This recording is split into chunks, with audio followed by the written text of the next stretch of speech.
Welcome back. As I mentioned, our program, our two-part program today is really aimed at taking both sort of a top-down look at this changing energy landscape and how it resonates here. And the second part is to sort of take more of a worm's eye view, if you will, at this intersection between the digital revolution and the energy revolution, specifically in the natural gas and power sectors. And to look at a range of sort of policy as well as technical issues associated with that. And to set up this discussion, we're very fortunate to have Dr. Peter Evans. Peter is currently the Vice President at the Center for Global Enterprise, but previously he held positions as a key strategy and market intelligence analyst and officer at GE, including as director of GE's corporate global strategy and analytics team. He also worked with Dan Jurgen at the Cambridge Energy Research Associates and consulted for the U.S. Department of Energy, the OECD, and the World Bank. And for those of you in the Nunn School, you'll be happy to know that he has a PhD in political science and international political economy from MIT as well. So Peter is going to give us an overview of this interface between the digital and the energy sectors to sort of set up some of those challenging issues, policy dimensions that we'll look at more specifically in the panel discussion. Peter? Great. Thanks, Adam. It's a great pleasure to be here. In my career, I've been tremendously fortunate, actually, to have worked for two of your keynote speakers in the forum. 2 years ago, Dan Jurgen was here. I worked for 10 years for Cambridge Energy. And then we had Secretary Moniz. I did my postdoc in Ernie Moniz's group when I was at MIT. So I had an opportunity to work with some of the giants in the energy field. And I have been in energy for probably 25 years. So I can say now that it just gets more interesting. And I hope in the presentation I give you today, you'll see the energy space in potentially in some new ways. You know, every decade is defined in different ways by energy. If you go back to the 1970s, obviously you had the oil shocks, and that had a big impact on the decade, and it was energy driven, right? And then in the 80s, you had the Reagan-Thatcher revolution of deregulation, and that deregulation wave had huge implications for the energy space and how companies competed, the regulatory regimes. And then in the 2000s, and I would say 90s, 2000s, tremendous attention to climate-related issues and trying to figure out, you know, how much CO2 is generated by which sectors, lots and lots of analysis, and all sorts of efforts to try to create regulatory regimes that hasn't worked so well. So the question then becomes, what is going to be the defining element of this decade? And I'm going to make an argument and open it up for debate. And I would argue that this decade is actually going to be a fusion of this age of gas that we've heard about and articulated so well by our previous panel, but also the digital age. And just one indicator of the importance of the digital is the fact that now both Apple and Google are bigger in market capitalization than Exxon. And so it's hard to ignore the importance of digital technologies. But what I think is really interesting and exciting is the way that these two things can come together. And those two innovations, these engines of innovation, are all happening here in the United States. But they tend to be talked about in separate conversations. You hear about the Silicon Valley and the social media and e-commerce discussions, and then you hear about the gas, and they tend to be separate conversations. What I want to do is to show you that there's lots of interlinkages, and we ought to be thinking of both from a technology and a policy perspective about how to bring these two together more actively. The Secretary spoke a lot about infrastructure. I like to think about it more as networks. And the United States is amazingly rich in networks. And in fact, I would make the case that we're a network superpower. We have an amazing network system. What's happening with the supply, the surge in supply of gas, it's causing the market to think about these networks in new ways. The railroad network and the gas pipeline network had nothing to do with each other, really. But now there's lots of activity to figure out how we can connect these networks, because the transportation industry is looking to tap into this lower cost fuel supply. And so now they're looking about where these networks overlap and interlink with each other. And lots of analysis is being done. And the railroad industry and the trucking industry and the inland shipping industry have all realized that actually if you co-locate micro LNG plants, you can get scale that brings down the cost sufficiently that it makes a lot of sense to convert. And so over the next 10 years or so, if you were to invest about $15 to $20 billion in liquefaction facilities to help in this conversion, you could back out 30% of the transport diesel fuel. So big significant implications, and that is to do how you interlink these networks. This is the total number of power plants in the United States today, and they're color-coded. The center is blue, which are the gas-fired plants, and then you've got the coal plants, and the red are the nuclear plants, and then you've got wind coming in. There are about 24,000 major power plants in the United States. Now what's interesting, and Tim Lewin mentioned this, and that is you can harness information about these plants. And this is just in the early stages. And so what you can do is that you can take any one of these plants, put sensors on them, collect information, and drive a whole new wave of benefits in terms of having better predictive analytics around how do you manage understandings about the operations of those plants, their maintenance patterns, drive better utilization and therefore better fuel economy, and overall systems coordination about how these plants interact with each other. But we're at very early stages. Right now, a typical sensor, and as Tim mentioned, there are monitoring stations that various vendors have established, but they only monitor about 10 sensors on these gas turbines today, and they don't monitor the entire plant. A typical combined cycle plant has 105 pieces of rotating equipment. Very few of those pieces of rotating equipment are systematically monitored and analyzed. So in the future, we're going to see more and more of that happening, and as a consequence, the fleet of our power plants in the United States that are an undergirder of our economy are going to be, I think, have tremendous opportunities for further optimization. So that's one way that digital can have a big influence. The other is in the transformation of work. Most people focus on the investment side. You know, it's very exciting when a new big project is being developed, but there's tons of assets out there already, and all of those assets have to be maintained on a regular basis with guys like this. And they go out there and they take these power plants apart, and it takes them several weeks to do it. It's very expensive, and the downtimes for the utilities are very expensive. And so the question is how do you better optimize and enable this work? And so there's a whole wave of digital technologies that are coming in that are going to enable work. And so you have a narrative out there about how digital is going to remove jobs, but actually when you peel it away and you really look at what's going to happen, in many cases it's going to augment and make their lives easier. You know, these guys hate going to a job site and not having the right tools because they actually want to get their jobs done, and the worst thing is not to have the right tools. So if you can better plan and manage and have that. Also, when they come across a problem and they know somewhere in the organization somebody has that answer, it's hard for them to find those people. Whole sorts of waves of technology are going to come in. They're going to better allow this person to communicate with somebody else. We have a retirement situation. There are going to be older guys that have this knowledge. They may be sitting on their porch, get a call and say, yeah, okay, I know how to fix that. And it could be a very simple thing that they can do, but with connectivity, with wireless technologies and mobile technologies, you can get expertise distributed where it's needed and drive a whole wave of productivity. You know, Google Glass is often talked about in the consumer market. I think some of the first applications are actually going to be in this space, in the industrial space, because they need to be having their hands free. So lots of interesting things on that front. Another thing that is really interesting, and I think the policy schools and others should look into this more carefully, and that is how information is going to change regulatory dynamics. There are low-cost sensors that are very, very accurate, and easy to use and very mobile, that is going to allow for a whole wave of sensing and extracting information about things that we care about. One of them is methane.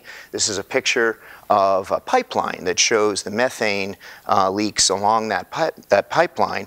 And that can be useful for companies that are trying to monitor the situation, but it's also going to be available to NGOs who want to extract and get their own information. In the old days, the NGOs would go to the regulators and say, we need more information, and the regulators would try to get the information from the companies. These days, you can run that and get your own information. And so it's going to be very interesting to see how these new monitoring capabilities are going to enter into the regulatory process, because they're very accurate, low cost, easy to deploy, and very mobile. We also have a whole new wave of demands that I think are coming in as a result of shocks to the energy system due to natural disaster events. This is Governor Cuomo responding to the impacts of Hurricane Sandy. He came out extremely critical of the utilities for what happened, and there's probably over 10 million people lost electric power during this event. Whole sections of the transportation industry were knocked out because they depend on electricity. When the electricity went out, they weren't able to get fuel. So lots of consternation around this event, but this is just one of many events. And in fact, if you look at data from 1980 to 2012, there were more than $1 trillion worth of damage done in the United States as a result of natural disasters, and those numbers continue to go up. So this calls out for a need for more resilient energy systems, not just more sustainable energy systems. So that leads to a question about how can information technologies enhance the resilience of the energy system. And I think there's very interesting ways in which you can merge digital technologies with, for example, the natural gas infrastructure to build both resilience and sustainability. A lot of people talk about microgrids and stuff, but those are going to be embedded with fuel issues, but also how do you enhance the information technologies that can join these capabilities together to get your more resilient energy systems. So let me just wrap up here to say I guess the 5 points that I was making. One is this idea of harnessing network synergies in the United States. Again, we have richer, denser networks than any other country in the world, and how do we bring those together to optimize across those range of goals, policy goals, both security, growth, and efficiency. Asset productivity, I mentioned. How do you drive that fleet? We have a very large fleet of installed assets, and how do you use information technology to make that better, work better, and then augmenting work procedures and activities to make the work environment more productive, and then finally the regulatory dynamics in terms of information, and then finally building systems resilience. So with that, I'll turn it over to the rest of our panel. Thanks.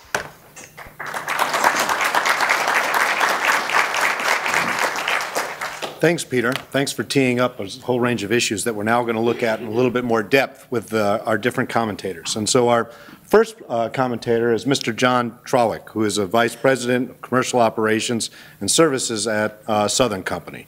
And Mr. Trawick is responsible for Southern Wholesale Energy, fleet operations, power trading, financial and contracting services, and budget and reporting for the operations of the company.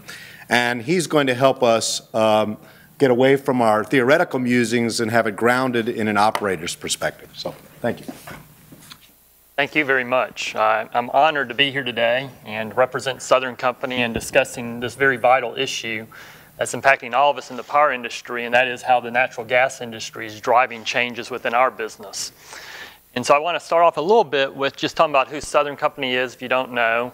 We were founded in 1912, so we're a little over 100 years old now. We have nearly 46,000 megawatts of generation.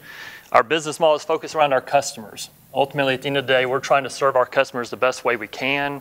We have 4.4 million customers, 26,000 employees.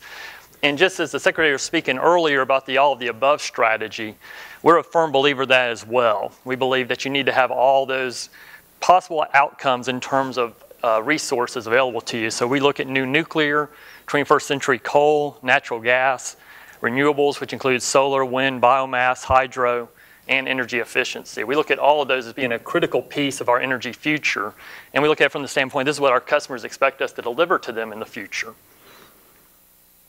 So, you know, I get asked a lot, being the guy who deals with all the fuels and everything in our business, you know, what do we consume the most of these days? And when I talk to people out there and I ask them that question, I rarely get the right answer, as you might imagine. Most people still look at Southern Company and they say, I know you guys are a big coal burner, so I assume you burn a lot of coal. Or they ask us a lot of the hydro plants that we own. The reality is we're consuming a lot more gas these days than we consume coal. And just to give you a perspective on that, if you go back since 2007 in terms of our energy mix here, you can see that we've gone from where we were generating around 70% of our electricity from coal to where now our coal generation is around 40%. Meanwhile, our gas generation has grown from a little less than 20% now up to around 40%. And so if you look at our overall capacity, we've added a lot of gas generation over the last several years.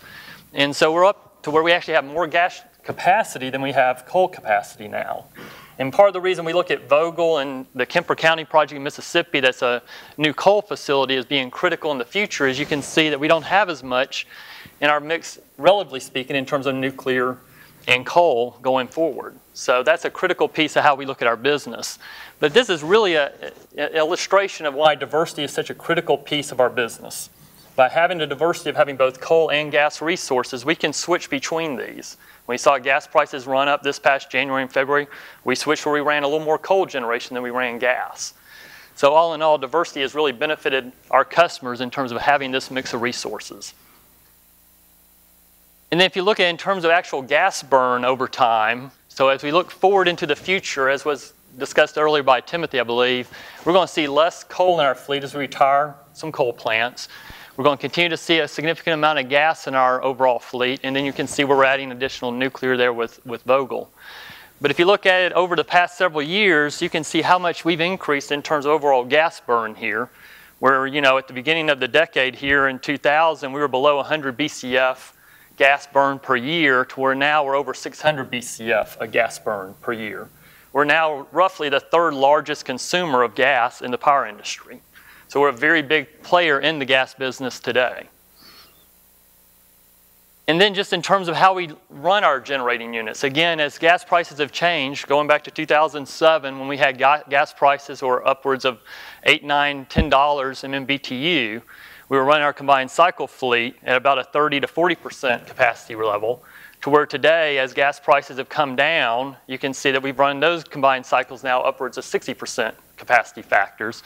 Meanwhile, our coal facilities, you can see, they've declined on the bituminous coal side where we run those less. But we still have that flexibility to switch between the fuels depending on how actual fuel prices turn out. So all in all, when we look forward to 2020, we feel like we've got a very flexible fleet. One in which if we have low gas prices, we'll be consuming around 57% of our fleet from natural gas. If gas prices go up and we have higher gas prices, we'll be around 34%. While we remain pretty stable in nuclear, hydro, and renewable side, you can see on the coal side, it can fluctuate as well. So we'll be balancing really between coal and gas in the long run. So I think we talked earlier today about what we saw back this past January. And it really has I think, risen a lot of awareness now of how dynamic the gas business is going to be on the power industry. And so if you look at this, this just gives you a sense of what gas prices were on January 22nd. So down here in the southeast, we didn't see near the volatility that we saw in the northeast. We didn't have near the firm gas transportation issues in the southeast. We secured firm transportation at Southern Company for our fleet. But in the northeast, where they did have pipeline constraints and such, you can see that prices were getting upwards of $100 per MMBTU. But meanwhile, over here in some of the new fracking areas that you can see in the Pennsylvania area and such, they just couldn't get this low-price gas into those areas, into the major cities and such. So what does that do to power prices? So from a power standpoint, power prices remain relatively stable down here in the southeast. But you can see they ran up pretty significantly, upwards of $400 a megawatt hour in the northeast. So clearly gas and power correlated across this whole eastern interconnect here in terms of what gas prices do driving power prices. So when I sit back and I think about the relationship we now have between electricity and gas, obviously we're very much tied together because of natural gas playing a much bigger place in our overall electricity generation portfolio. The shale gas has driven lower prices, which resulted in higher volumes for electric generation. We secure firm transportation, which has helped us keep our prices relatively stable to our consumers here. But in the Northeast power markets, if you look at them, they've had more challenges as some of these price spikes that they've seen have resulted in very high power prices to them. So they're going to have to think more about how do they deal with that transportation issue, how do they add more pipes, and what does that mean for their overall business. And then the thing I want to focus on a little bit here today is around gas scheduling versus power scheduling. The challenges that we're seeing as an industry right now is the gas scheduling business is not aligned with how we schedule power. And just to talk a little bit more about that, the way the gas business works today, they work on a 24-hour cycle that starts at 9 a.m. every day. The gas is scheduled the day before that, so you're scheduling gas 11:30 the prior day, and then you have some different periods where you can adjust those gas schedules. Whereas in the power business, everything's very dynamic. We have to manage resources and load on a real-time basis. Every minute of the day, we're managing those resources to match up with our load. So we have these market inefficiencies then in the gas schedules. When we're talking about what we're scheduling for gas, for power purposes, we're scheduling up to 44 hours before we're actually going to need some of that gas to serve our winter peak demands. So you can think about this, when we have winter peaks that are occurring at 6 a.m., 7 a.m. in the morning, the gas we're scheduling to meet those is actually almost 2 days ahead of that time period, which means it's not very efficient in terms of getting the exact amount of gas you're going to need for that period. It leads to a lot of inefficiencies in terms of how it gets scheduled. You're oftentimes having to hold back some of the gas you might want to use otherwise to make sure it's available at the peak period. You also might be overscheduling some of the gas, which also creates inefficiency.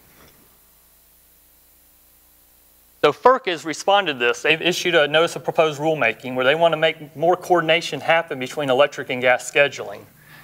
And by that, what they want to do is they want to start the gas day earlier. This should actually say 4 a.m. to accommodate that morning loads. That way, when you're scheduling the gas for that next morning, it actually makes up with your peak demand in power. They also want to move the gas schedule out a little bit to match up better with these Northeast markets. That way, when they're getting their power scheduled, it's matching up with what they need for gas requirements. And then give more opportunities to change your schedule within the day. The last thing they want to do is provide more opportunity for people to do multi-party shipping arrangements. So right now, if you schedule gas, you schedule as an independent entity. There's no opportunity to collaborate with other shippers of gas. So they like to do something that allows more optimization where you can have multiple users of gas, schedule collaboratively, and then optimize the gas they're scheduling. And then they've asked all of us in this business, both gas and electric, to respond within 180 days. So we're working actively with some of the regulatory bodies that are involved in this in the industry to try to solve this. But it really goes back to what we saw this last winter. The inefficiencies that we saw led to some of these price increases that we could have helped mitigate to some degree just by having better coordination there. And so I think that leads to some technology opportunities. And I think this is the piece to kind of highlight as far as kind of back to what Peter was talking about. You know, what can we do in terms of gas scheduling options as far as systems we might have in the future? How do we have more of an hourly real-time platform potentially? It'd be great someday to be able to real-time schedule natural gas just like we do power, be able to match those up in a real-time basis. That might require some future platforms to do that. We also might see some pooling arrangements evolve. So how do you set those pooling arrangements up? How do you deal with the risks that are associated with that? How do you track and settle those multi-party transactions? The credit issues that are associated with that will also be something that has to get resolved. And then lastly, I think that the regional transmission organizations in the Northeast, they're going to have to really step back and think about how are they going to make this work as far as how they treat firm power. Because today, when they're looking at meeting their peak demands in the wintertime in particular, they're really running into issues as to whether they can trust that the gas can actually get there. So do they need to change their rules such that there is a different obligation on those parties supplying the power that matches up with that firm gas obligation like we have here in the Southeast? And I'll stop there and turn it over to the other panelists.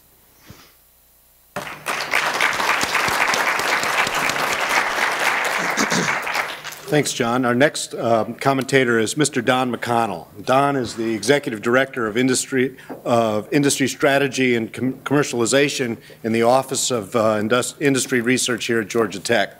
Don currently has responsibility for Georgia Tech's engagement with industry via strategic research collaboration, as well as through the commercialization of a number of our entities here. Prior to joining Georgia Tech, Don worked for 30 years or so at Battelle.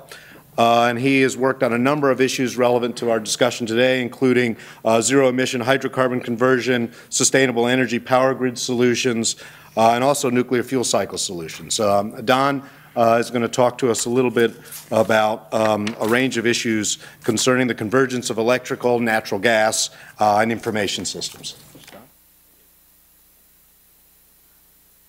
As Adam pointed out, in the time that I spent at Battelle, there were points in time where I was responsible for the integration of energy research across all of the laboratories we operated. That included the national labs. And so the first couple of times I ran into Ernie Moniz was when I was running a strategy session for all of DOE on where energy was heading in this process. Part of what I'm going to give you today is the consequence of what we learned in that study and what it has subsequently turned into as we see realities beginning to play out against what before was mostly hypothesis that we're looking towards in the process.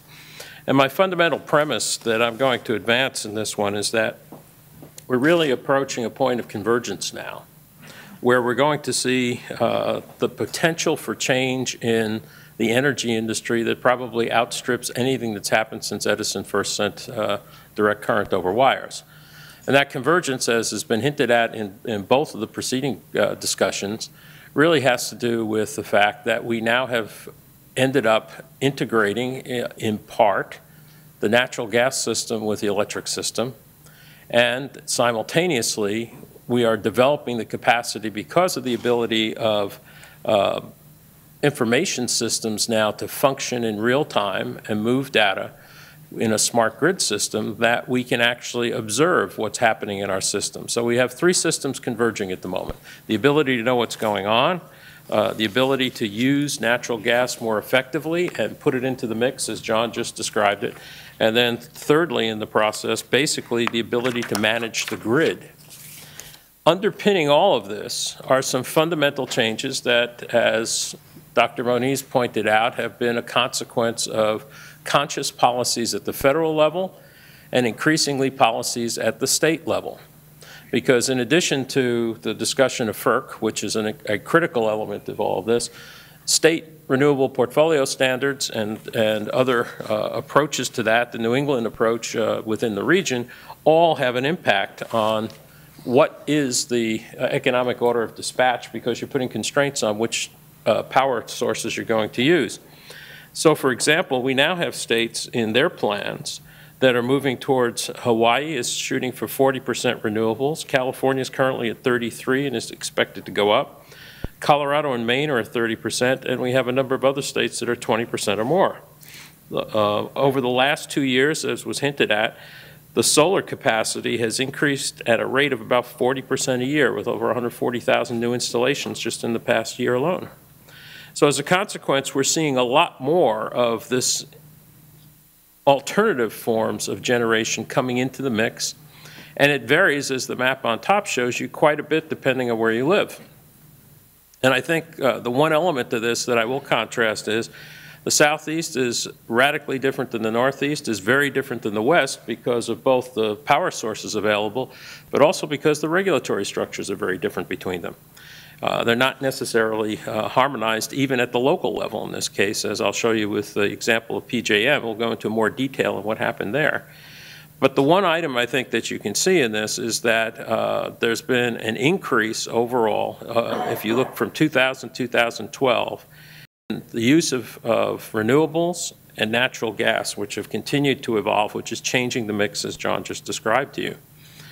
In fact, if you look at natural gas in this process, there's been a steady history now that if you look at the reported dry reserves we have for natural gas, most of which is coming from fracking of formations in the Midwest and in the far West in this particular case, we have a steady increase now in the projected reserves that can be deployed in this case.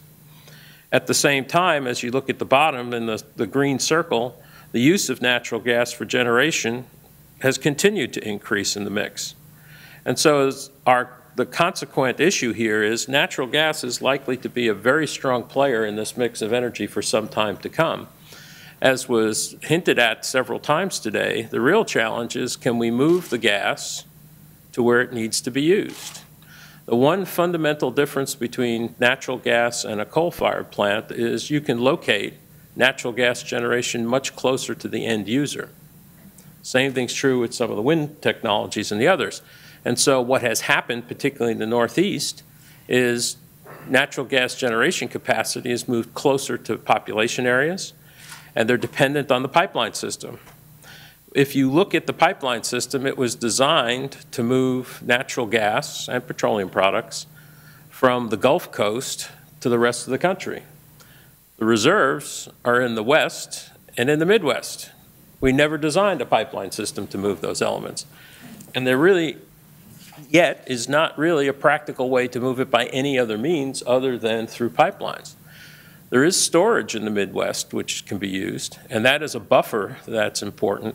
But the challenge right now, and I think the issue I'm going to highlight on this, is just the ability to move gas where it's needed, when it's needed, and the fact that regulating state by state what it is the portfolio standard has to be has a consequence then in terms of how it is that you can plan for pipeline use in this case. And so if you are a pipeline operating company, the question is, what is my future going to look like? How firm is that going to be? Where do I sit in the mix? So as we continue down the path, this connectivity on the gas side has become real. What's also becoming real at this point is the complexity of the operating system of the grid is increasing dramatically at the same time. Because of renewable portfolio standards, because of some of the other things that have taken place, we now have the capacity to have distributed resources online, providing power, and it doesn't match our traditional model of central power plants dispatching power to the outer ends. Just doing the state estimation of what that system's doing when you have other sources sitting on the line presses the capabilities of the existing system. So whereas the smart grid gives a tremendous amount of capability in terms of the ability to use information, and whereas with the advent of the internet and the fiber optic system we can move data very quickly now between these, we don't yet fully have the capacity to use that data to effectively manage our systems. The discussion we were just having upstairs with Secretary Moniz was what's the next generation of management and control systems for a grid where you have not thousands but potentially millions of devices talking to one another. It could be fuel cells, it could be solar on the roof, it could be solar on the roofs like we have here at Georgia Tech of major buildings, all of which have to fit into the mix, and all of which for the grid operators becomes a challenge. So while we're seeing this occur at this point, we have to really evolve how we manage a system that has this kind of complexity and this kinds of mix of resources, and I would add regulatory constraints on what that mix has to be. So the economic dispatch order is influenced not only by price, but it's also influenced by regulations at the state level as well. So let's take a look at one in particular. You've seen hints of this at this point. You've heard the words regional transmission operator or organization in this case. I chose PJM because we have been working with them on a number of the issues I just raised in this process here at Georgia Tech. What's the purpose of a regional transmission organization? Well, here in the Southeast, we still are essentially vertically integrated so that we have companies able to control all of their elements.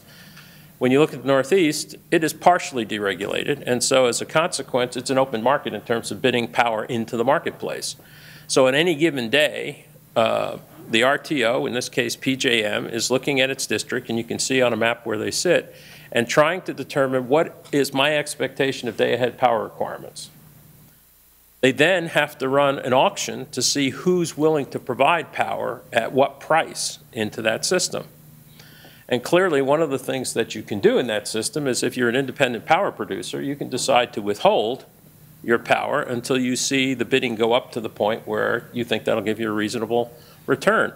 There are people operating peaking plants that only operate them about 10% of the year, because they only operate them when there's an absolute demand in the process. PJM has the capacity to resolve that. What it doesn't have a capacity to do is to interact with the day-ahead gas system in any kind of common clearinghouse. And in fact, they don't currently have tools that allow them to estimate what that gas demand would be. So there's a whole void that's emerging in the system. We're moving more towards this. Particularly in the Northeast, we're seeing a lot more distributed gas being installed closer to the cities. And then we have the challenge of trying to get the gas that we need on any given day. So I'll highlight again, this time let's look from the north to the south in this particular instance. What happened in January of 2014? One of the key things that's true in most of the PJM operating area, as well as in the New England ISO and the New York ISO, is that the dispatch order for gas says residential comes first, commercial comes second, power generation comes third, and industrial comes fourth in terms of priorities for gas. The reason that that's true is because natural gas is used for heating in the wintertime. So in January of this past year in particular, they had simultaneously a record demand for an all-time 140 million megawatts, and PJM throughout its entire territory, all the generators available to them had only 400 megawatts of power reserves left, which is substantially below where you'd want to operate your system for reliability. Because they were competing with these other uses for natural gas, the price of natural gas shot up to $400. You saw 417 on the last chart per million BTU. The consequence was those last increments of power taking you up to that final reserve were over $1,000 a megawatt hour.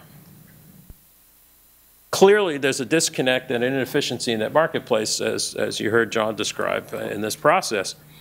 What we have now demonstrated is it is no longer theoretical that the gas and electric markets are integrated. The gas and electric markets are integrated. We just haven't figured out how to operate them yet, or how do you regulate that? FERC took a first step now to at least put them on the same cycle in the process. But that inability to actively plan for that process lends to substantial concerns in the process. That's going to become more complicated. Just in the PJM territory, I took a look at a couple of other items. Over the next 5 years, as a consequence of the EPA requirements on emissions, within their dispatchable system, 28 million megawatts of coal-fired power are coming offline. Those were all operating on the day I just described to you in January of this year. The question that they're facing is, where's this coming from? The other interesting thing that has transpired is the Northeast is a transmission-constrained area because of congestion. And as a consequence in that process, historically it's been hard to port power around as it's needed, particularly when you have places like New York and Philadelphia in your system. In that particular activity as we go forward, the gas has moved closer to the cities, and interestingly enough, last summer for the first time, instead of porting power up from the southeast, which they historically done, wheeling power up, coming from some of those nuclear plants and some of the others, they were actually exporting power in the summertime. And so at the moment, PJM has canceled all of their transmission line investments because they're no longer certain which passageways are going forward. So the need for an ability to plan a system with this level of complexity is critical. As a consequence, PJM is putting in an additional 29 megawatts of storage this year. They already have added 78 in the prior year, so they could buffer some of these. Now you have the problem of dispatching that as well. So I think as you go through this, you can see that there are fundamental differences on the challenges in each region of the country. Peter talked very briefly before about some of the impacts of weather on the system. If you talk with the rural electric companies and RECA, you'll find that one of their biggest issues is restoration of transmission capacity following severe storms, thunderstorms or the rest. They're looking to smart grid as a way of rerouting power the way that Florida Power and Light has redistributed their system so they can get to any point by 2 different feeder lines. That's a major undertaking in the Midwest. In the Northeast, we have issues with transmission congestion, but we also have these other problems now of the mix of power in the process. So in addition to everything else that's going on, we have all of these impacts now that are coming from what is now determined to be a changing weather system that we have to deal with in this.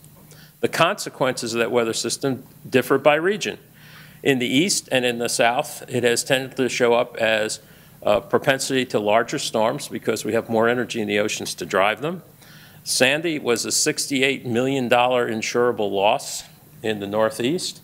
It's second only to Katrina, that was a $72 million loss in the South. Billion, excuse me, in the process. So as a consequence, we've had fundamental changes in that regard that are costing us a great deal, but they're a major challenge to maintaining the operating system. Meantime, as predicted about a decade and a half ago in the Northwest, snowpack is lower. As a consequence, the flow of water in the Columbia River, which is the source of most of the generation, has changed. We're getting more rain rather than snow. So in the Northwest, the challenge that we have there is we get water, but not at the time of year when we need the power. And there's only so much you can do with the dams because you're also constrained by fisheries and other issues of that nature. So virtually every part of the country has a problem. And in fact, as most of you who have been around here know, this winter we had our own problems here in Atlanta, which were significant as we take a look at it.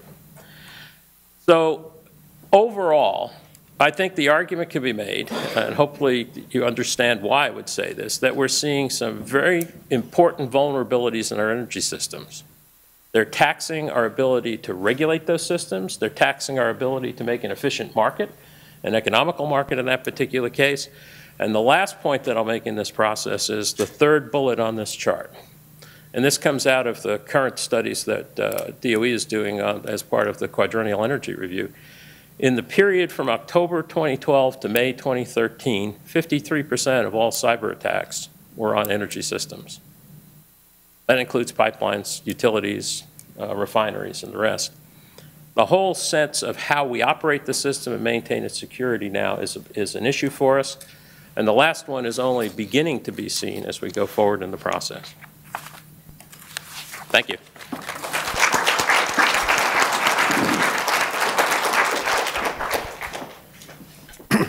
Thanks, Don. Our next speaker is Dr. Valerie Thomas. Valerie is an associate professor with joint appointments in the School of Public Policy here in the Ivan Allen College, as well as at the Industrial Systems Engineering School. Her research focuses on environmental impacts and costs of energy systems, environmental impacts of products and services, and the effects of policies and technologies on the development of energy systems. Prior to coming to Georgia Tech, Valerie was an American Physical Society Congressional Science Fellow, and she worked on the Energy Policy Act in 2005. Valerie's here to talk to us today about transitions in coupled digital gas systems in both residential and commercial building contexts. Valerie? Thank you.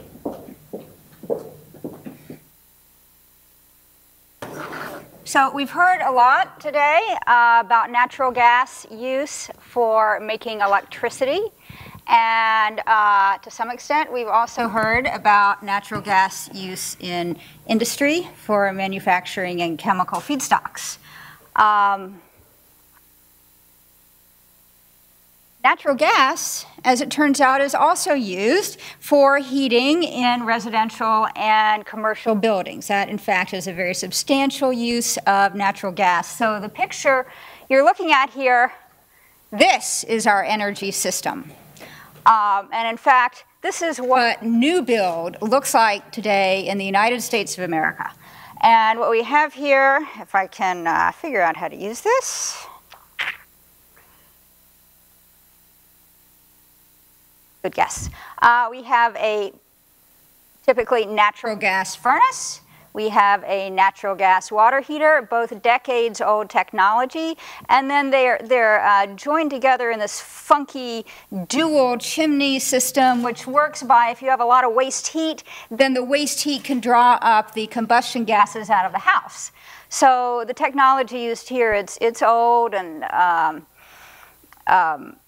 new requirements for efficiency are coming along at a glacial speed, but really what's even worse is the entire building is rather a mess. People drill holes in their ceiling to put in the recessed lighting like we have here, and all the air comes out here, pretty much everywhere else, out the windows, in the windows, over in the crawl space, and so on.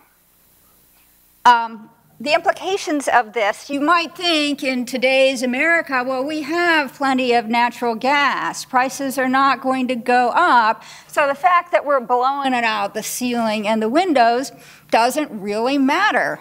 We're figuring out how to use really advanced technology to bring this stuff out of the ground, bring it to our homes, and in fact make it into electricity for those who want to use it that way. I'd like to argue that this has substantial implications, however, for certainly energy efficiency in America, and not just America, but other countries. Also substantial implications for the load on consumers, on the people who are living in and owning these buildings.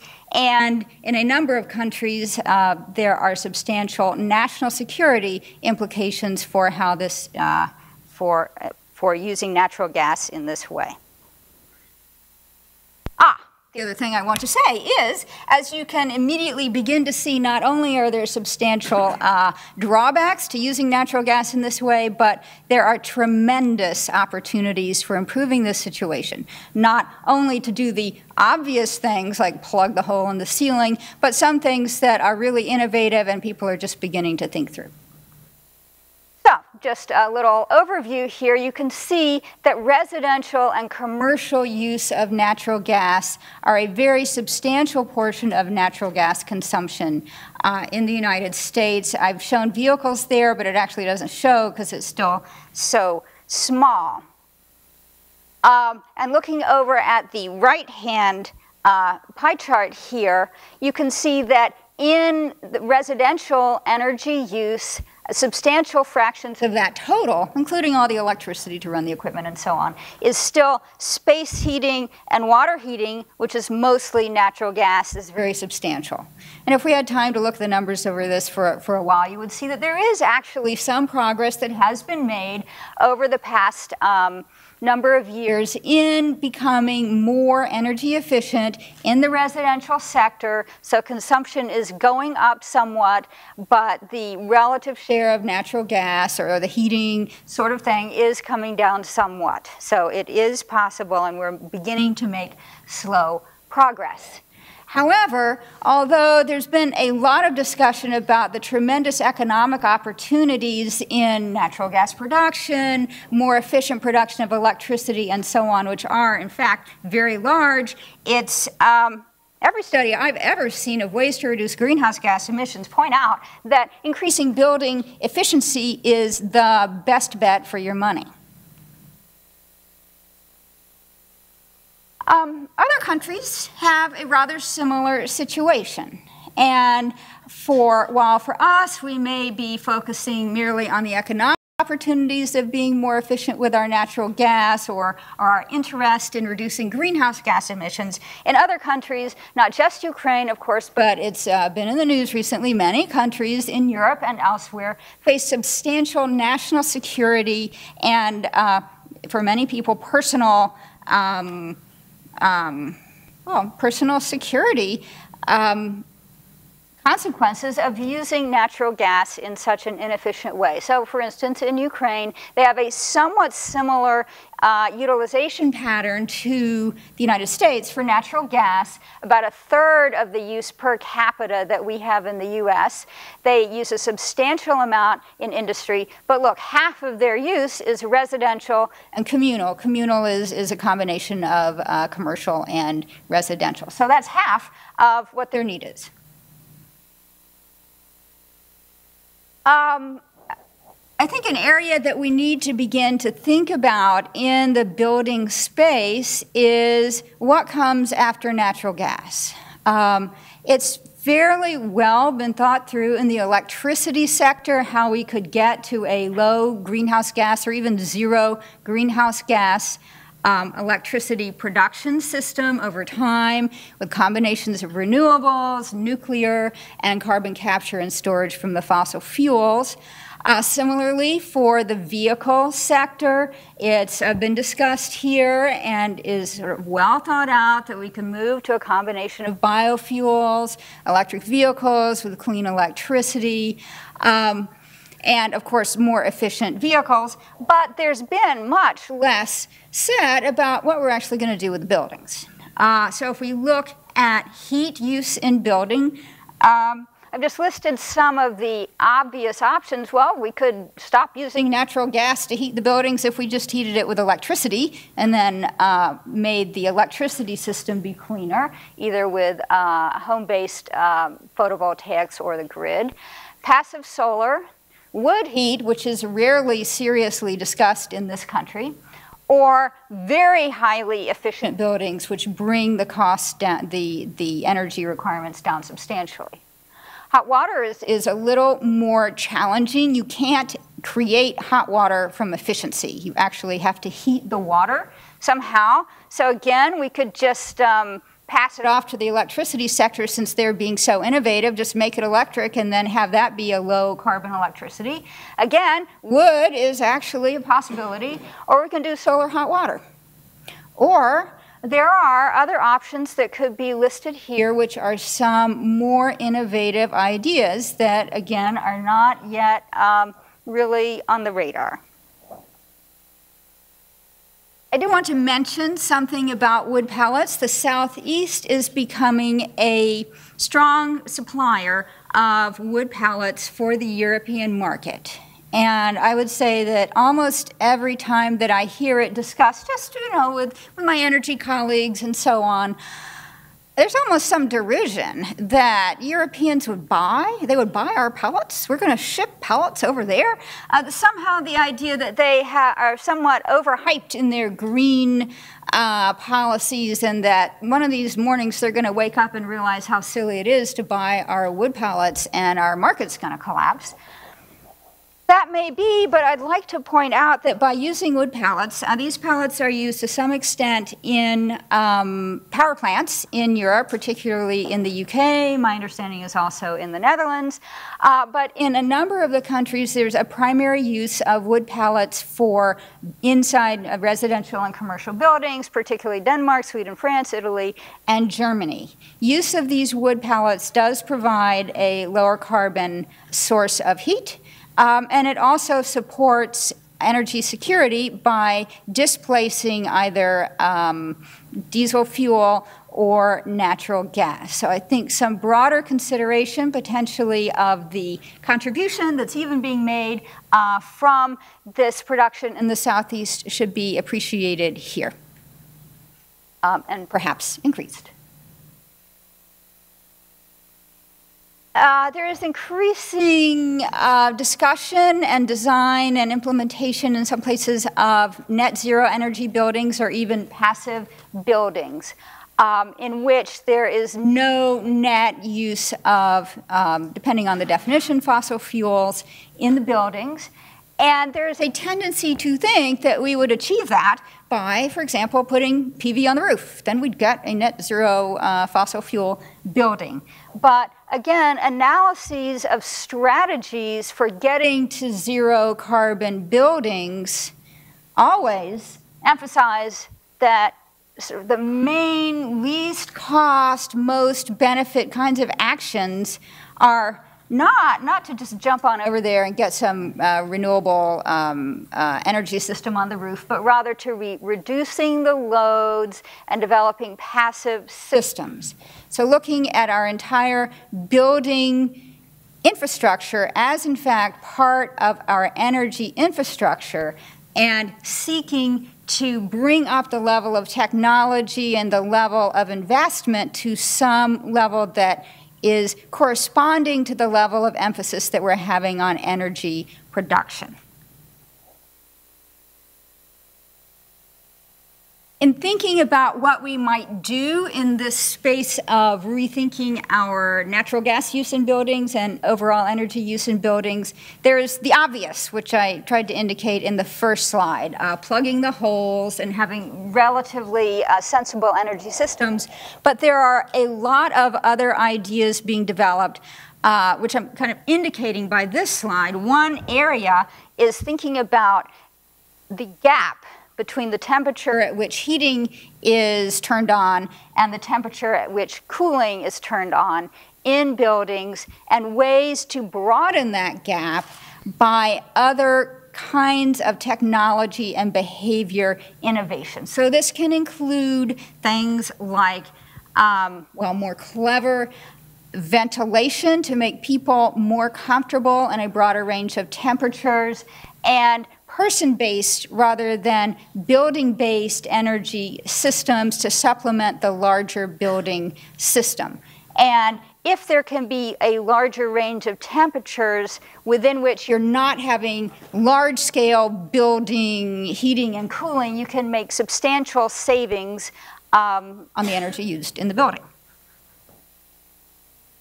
So, to close, I'd like to indicate that this is a substantial challenge, and it's a challenge at a number of scales. In speaking about sort of the digital revolution, one might think immediately that what we need are controls, we need better thermostats, some of which are being developed, but the problem still with thermostats, even the newest ones, is that their actual energy savings need to be validated. But it's both controls with automation, but also activities that occupants are responsible for, operators, owners, and then building designers. A concern here is that the time frame for new build is very long. Once you've built a building, it is our infrastructure. It's there for at least 50 years. It's expensive to change it once you've built it. If the time scale of beginning to deal with greenhouse gas emissions is within 50 years, the implication is that the cost-effective approach would be to begin with these areas particularly rather soon. So, thank you.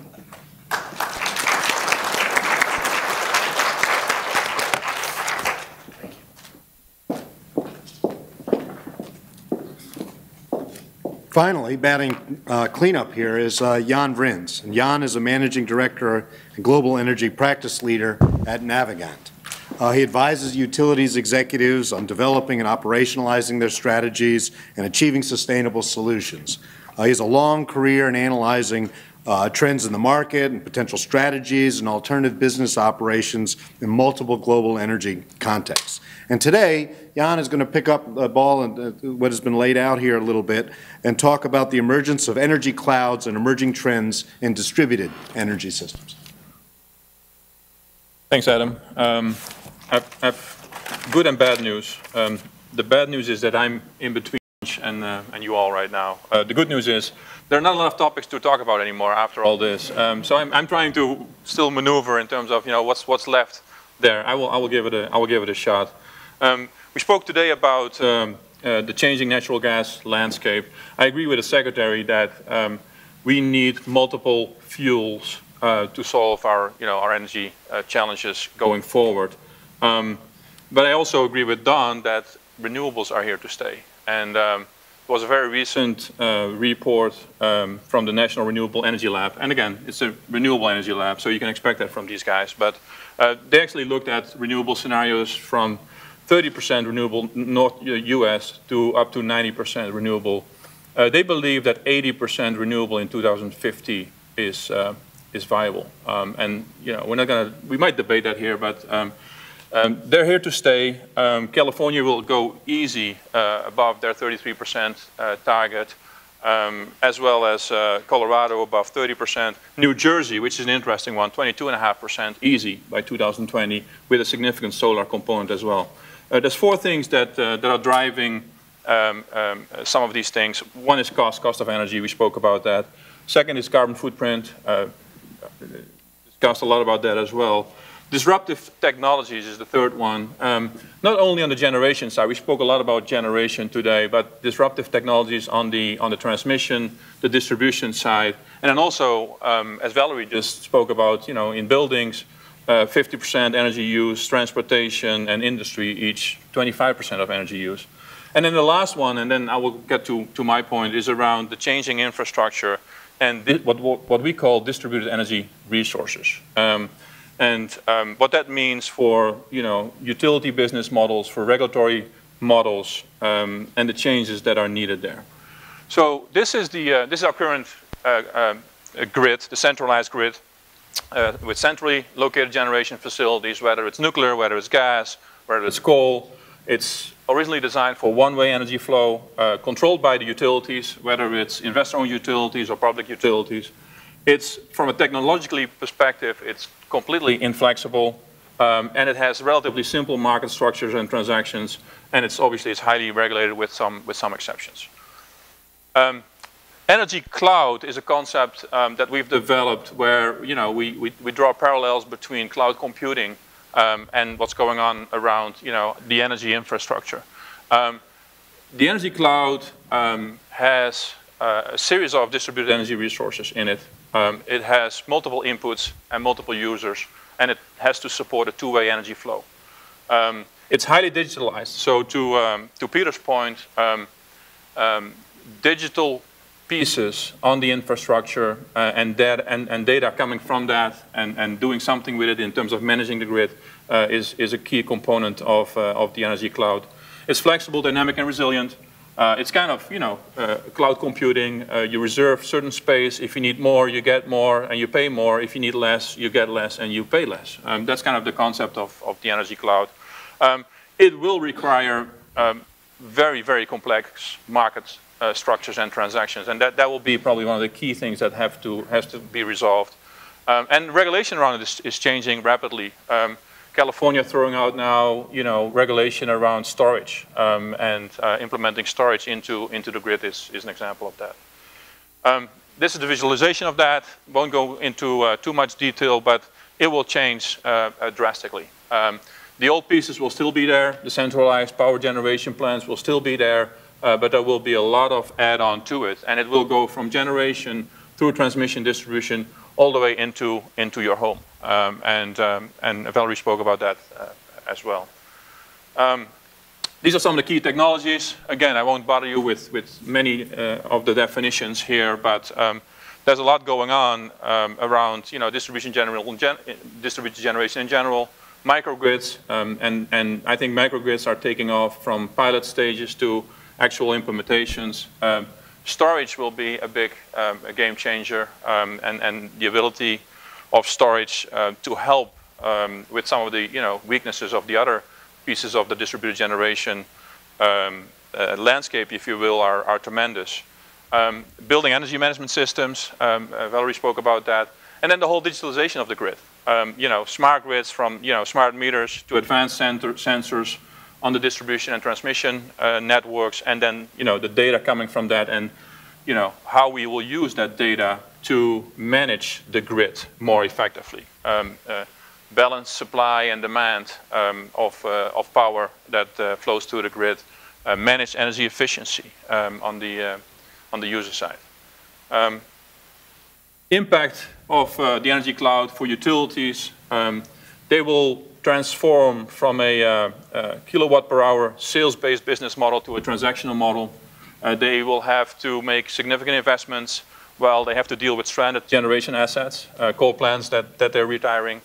And they will, and this is probably the most important one, and that's probably the most underestimated one, they will have to change their entire operations and their culture. Because the complexities of the energy cloud are much different than the complexity of the current grid. I'm from Florida. I live in Miami. Our utility is Florida Power and Light, and it's a regulated state. And I buy relatively cheap power, by the way, from them. I can't buy it from anybody else. They have developed a whole new business around renewables. It's the biggest solar and wind producer in the country. They're going into distributed generation, whether it's residential solar, whether it's C&I solar, and they've built a new business, a complete new business. So they have one organization, they have a second organization, and they call it Next Energy Resources, and it has a different culture. It has a culture of commercializing, opportunities in the marketplace throughout North America, not only limited to Florida. And there's really different people working in that organization. In 10 years' time, they've built it up to a $5 billion business. So it's now over, 1/3 of their business, and it's all around renewables, distributed generation. And it has a complete different culture. So if I meet with somebody from the regulated utility, the issues and the challenges and the discussions are completely different versus meeting with somebody from, NextEra Energy Resources. They're all about, where's the next new opportunity for me to invest in and make money of it. This is some very recent research where clearly new business models is top of mind for many utilities executives in the industry. Customers as well, and I'm not going to go through this, we don't have time, but going from energy efficiency as a customer to energy cloud is a big step, and not many people realize that, but energy efficiency is relatively easy. I look at my usage, I buy some more energy efficient equipment, I do stuff in my house to make it more energy efficient. That's all manageable. Going to energy cloud, where I can become a producer of energy and a seller of energy, is a whole different story, and the complexity of that is, I think, many people don't realize how big that step will be for us.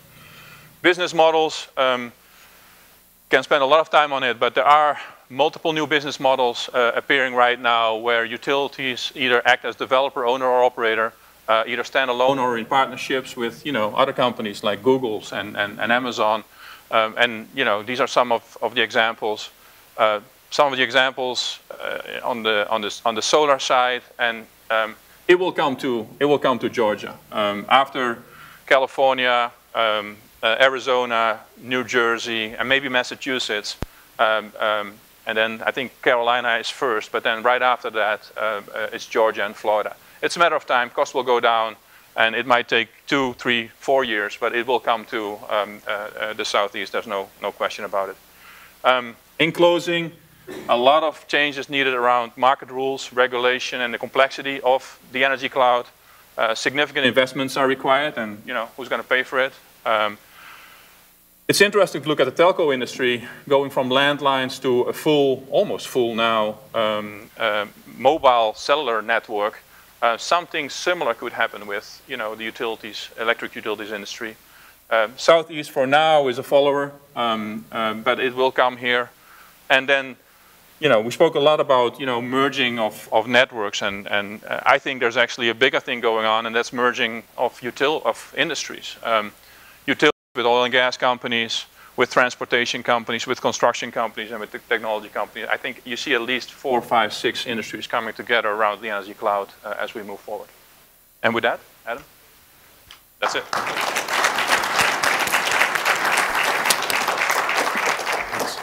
So with your indulgence, I'd like to ask that we open the floor for questions. There's one in the way. Oh, there's one right there, please. Great. My question's for Dr. Thomas, and I'll set this up by saying that Dr. McConnell mentioned harmonization and local regulation. I'm on the Georgia Public Service Commission, and I'm one of the 5 commissioners that regulate energy here in the state of Georgia. And I really think our model is working and worthy of emulation. We have no RPS here in Georgia, and we have no subsidies for our renewable energy, yet thanks to Commissioner McDonald's leadership, by 2016 we will have increased our solar from 2011 to 2016 by a factor of 100, which is extremely significant. And that doesn't count the large arrays that we haven't announced going on the military bases in Georgia yet, nor the 250 megawatts of wind that we're going to wheel in here from Oklahoma upon the approval of the Georgia Public Service Commission. So my question to you, Dr. Thomas, is in regard to your graph about thermal and hot water heating, which you had as a 17% energy usage. Should our universities like Georgia Tech, like the University of Georgia, where I have 3 degrees from, and other institutions with dormitories, should they be required to begin to bring those dormitories online with solar thermal, and by 5 years or 10 years have every dormitory's hot water heated by solar thermal? Or do you think something like that, Dr. Thomas, is too aggressive and that we should start in other places? Thank you. Great, thank you. I'm glad that you brought up this issue of solar hot water. Recently, you know, I was looking at these issues of how are we going to transform our buildings, and so I started looking at different studies of transforming the economy to zero carbon, low carbon, this and that. And of course, there's PV, there's wind, and so on. There's efficiency, and solar hot water has dropped off the map. You look even at the EPA's Energy Star website, you have to have a really aggressive search to find any place you can buy solar hot water. So, no, I think it's a little early to require, because of that, to require that from today we start installing solar hot water. But I do think that I've even, you know, been to California. You'd think there they would certainly be supporting solar hot water. It's dropped off the radar. I think it really does need a careful look. How are we going to do this? There are some who say, no, actually what we should do is we should go to solar PV and heat the water that way. You don't have to store. There are all of those issues. But you've put your finger on a gaping hole in our national attention to renewables. So thank you. And I would look forward to discussing that more. Yeah, just to add to that, we do a lot of research around building and building energy efficiency in buildings. Combined heat and power, and solar is one of them because you can do it through gas as well, is going to be a big play for hospitals, for hotels. Look at Florida, for example, hotels. And those type of building facilities. We think it's the single one most important things to look at. So I don't have the numbers here, but we believe this is going to be a very important technology to look at. Now, I'm talking about combined heat and power. That could be solar, it could be other sources of energy as well. But combining that makes all the sense of the world for those type of buildings. Don, do you have anything to add? If you look at all the numbers on this, least expensive ways to get efficiencies is basically passive things like insulation and some of the other elements, and the paybacks of those are quite good. Longer term, there are a couple of particular installations that were made stalking horses for this in New York City. The entire building does cogen in the building, power and heating, cooling. The results of that have been very positive, even in the price markets that we've been describing here. And so I think, particularly for institutions like universities, there are long-term plays like that that would actually help with their budgets in the long term as well. And so I think giving them flexibility as to which system makes the most sense for their application, I think, is critical. And as we pointed out, it could be that it's a natural gas system. It could be it's a solar system. A combination of things that you'd want to put together. That overall represents one of the areas where I think there's opportunity and potentially could help universities deal with what is going to be a question for them. We're starting to look now at the Smart Grid campus here, looking at what are the opportunities for us to do that. We have chilled water systems, we have steam systems, we have all the legacy of the past. Part of the question is how do we do this more efficiently, particularly where we have laboratory buildings, which are real energy hogs on campus. Next question. I have two short questions. The first one is, why do we have the day-ahead mechanism in the natural gas market? It seems kind of crazy given what was said, but it still endures, and I'd like to understand why.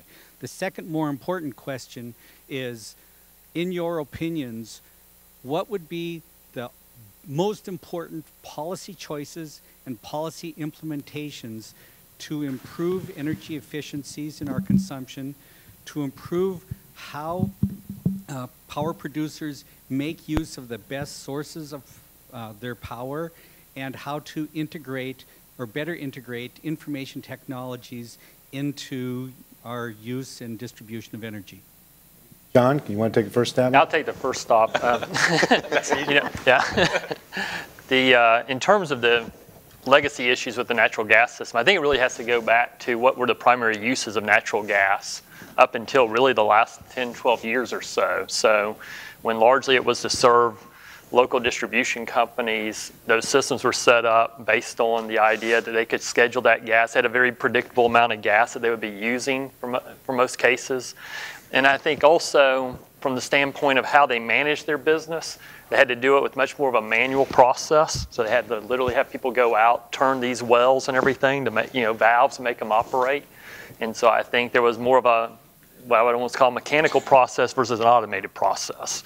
And I think it's just a matter of time now that we've gotten to a world where we can do these things on an automated basis, and that the gas industry has an opportunity now to really catch up with what we needed in more of the power sector. And I think the local distribution companies would probably agree with this too on their business, to get more optimization there in terms of how we use our natural gas. I would add to that part of what we're dealing with is a legacy issue. When I owned a house in Lexington, Massachusetts, we had no natural gas, because there was an embargo on new pipelines because there was a belief that the United States had no natural gas to sell to New England at that time. Now we bring it in from Canada, we bring it from other places, but the pipeline system really hasn't evolved.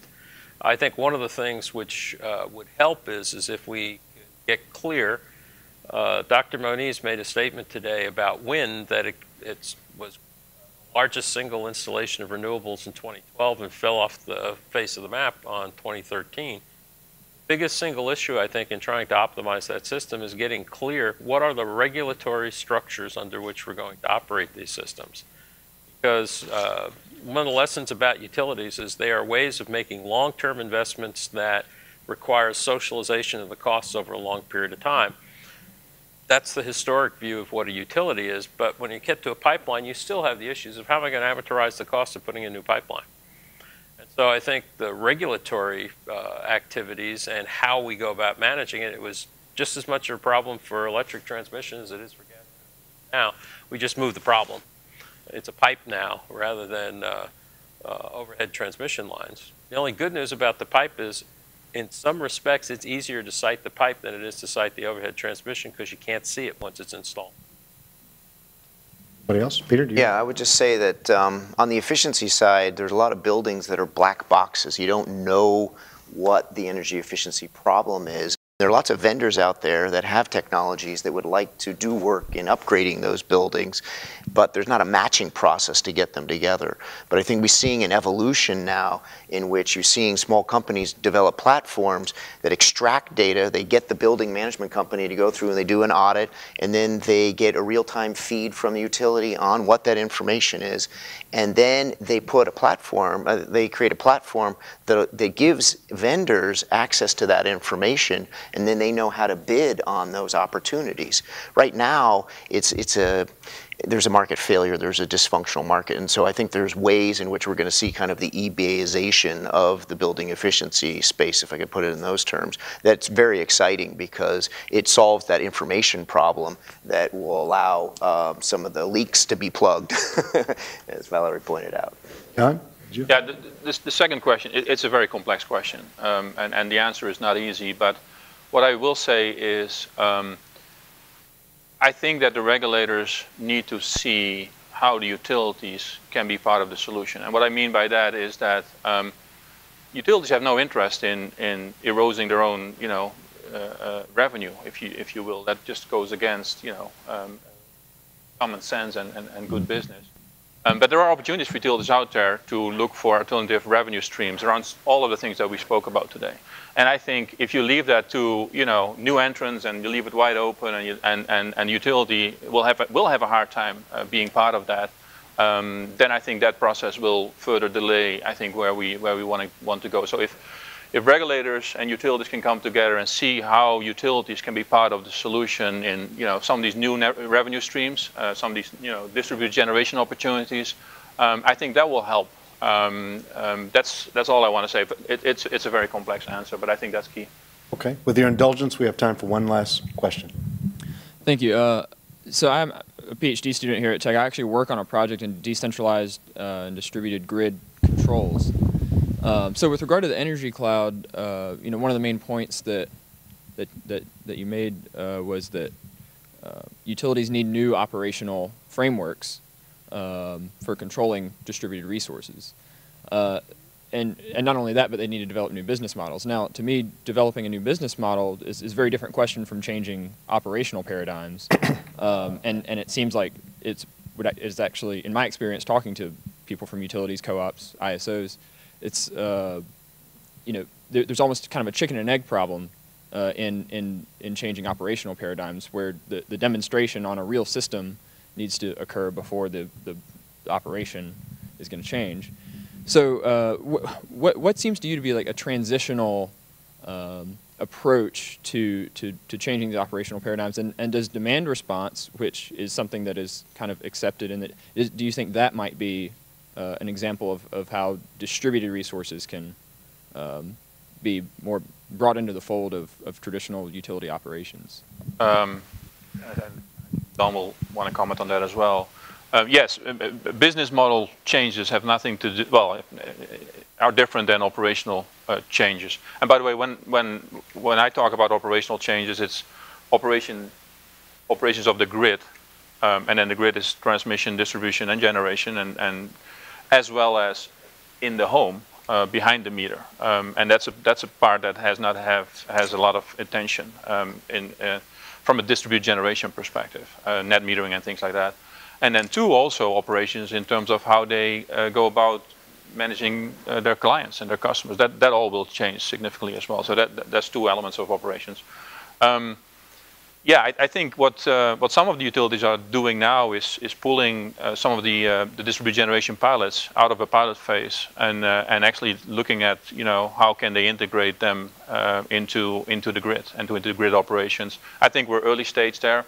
I don't think there's hard data or, you know, enough experience yet in terms of how easy or hard it will be. If you look at the potential number of components in the future that the energy cloud will have, I think it will be very complex. And Don and I spoke about that yesterday. You know, there's a belief that, I believe, what is it, 40%, Don?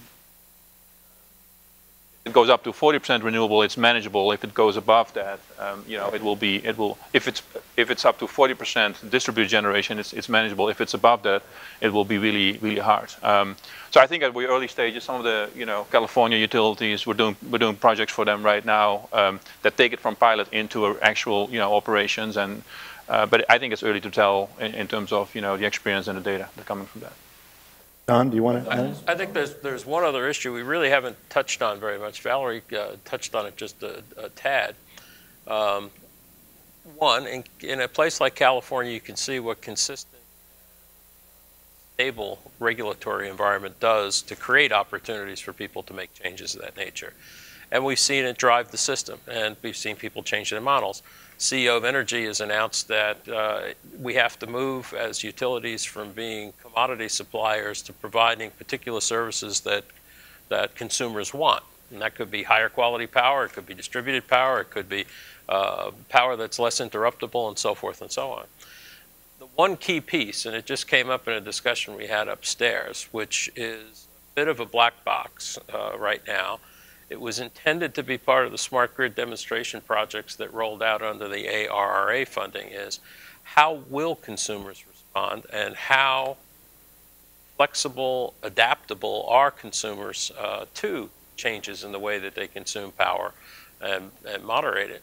We have very little information from the trials we've done so far of how consumers behave, except that we can demonstrate that if we aren't very careful about it, they'll reject the change. The biggest single thing I think that has cropped up out of the experimentation we've done so far in these so-called pilots is, unless you actually are recognizing the real-time cost of power to residential consumers, they're effectively isolated from most of the market dynamics that we're talking about in this process. And so the utility becomes the buffer. They're the middleman that absorbs that $1,000 a megawatt hour and sells it back off at 9 cents a kilowatt hour to residential users. So the human factor in this process really isn't well understood.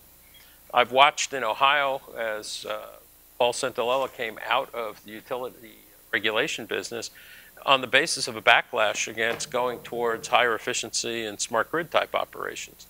And it was largely because people didn't see any benefit accruing to them from that activity. So converting that into a value proposition for the ultimate consumer, I think, is the other half. So as Jan points out, it's a changing world for the utilities.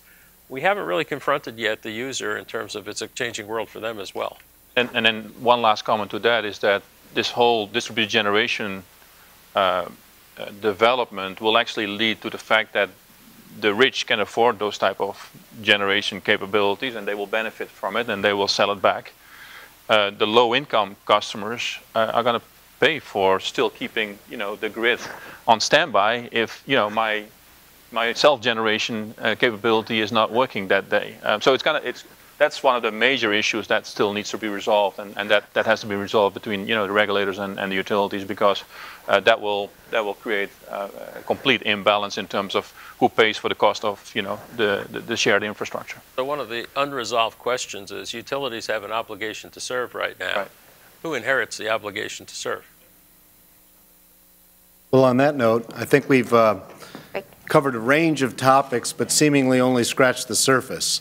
And so I hope that for those who are ranging from experienced utility operators to students who are just getting excited about the way energy interfaces with global issues, sustainability, security, competitiveness, you'll appreciate some of these fascinating connections. But please join me on behalf of Senator Nunn, the Sam Nunn School of International Affairs, and Georgia Tech, and thanking our panelists both sessions and our keynote address presenter for a very stimulating dialogue today. And I hope it's the beginning of something here.